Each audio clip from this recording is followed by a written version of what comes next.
Mr. Dan Geltrude, he's America's accountant. Dan, thanks for taking the time. Not a lot was said about inflation. Everybody was just so happy for the 50. What say you?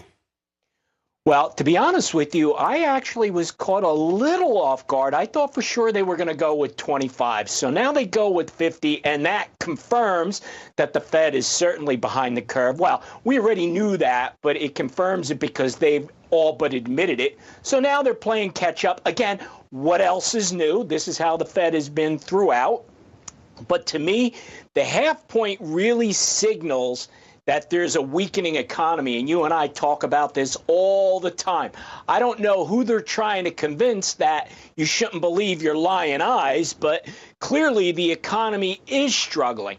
Now, to your point about inflation, interestingly enough, right, because everybody's like, oh, wow, we got a half-point cut. Let the good times roll. The rate cut has nothing to do with inflation. It doesn't address inflation at all, which is the core of our economic woes, right? Because Wall Street may love it, but that's not the same as the economy, right? And the 401k plans are going to benefit. Again, not the same as the state of the economy. And what lower rates do, Scott, is they encourage more borrowing so that you could stimulate the economy. Great. But you know what else it does? It encourages the government to borrow more. Why? Because money is cheaper. So here we go again, 1 foot on the gas, 1 foot on the brake, and we end up going in circles all over again. Yeah, I totally agree. And I don't want to come across as everything the government does I get angry at. It's most of the things they do. Yes, I'll give you that. But because you know, I've got my own reservations about the government getting involved with anything. But here we sit with this 50 basis point cut, and that does confirm to me that the economy is slowing. He got the opportunity to take that cut because of, you know, the Fed watch tool giving him the opportunity. Basically, I think he watches, you know, he might know this is, if I'm ever going to do it, this is my time because the market expects it, or a majority of it was.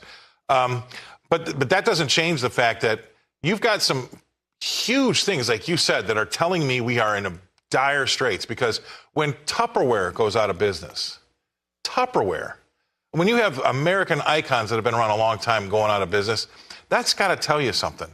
And then now you've got these these big chain restaurants going out of business. There is definitely something out there that says, hey, 80% of the country, I think, is in a recession. Now, the problem is that they've put themselves in this spot, Dan, and I don't know how they get out of it, because they're going to have to cut rates for 80% of us, and they're going to have to raise them basically, or at least keep them the same for the other 20%, because they can't afford to have inflation go back. What are they going to do? I believe he's going to keep cutting, and I think this is the beginning of a cycle in which this is going to continue. Now, where do we end up? You could easily have a situation here, Scott, where you reignite inflation. Now, keep in mind, as we've said over and over, inflation is up cumulatively over the last 3 years, 20%. So, okay, big deal. We're going to get it down to 2 or 3%. As that starts to inch up, it's the cumulative effect. For example, eggs are not going to get any cheaper because there was a rate cut, right? And I think people are thinking, hey, this is the magic pill. We're finally going in the right direction. That's not going to be the case.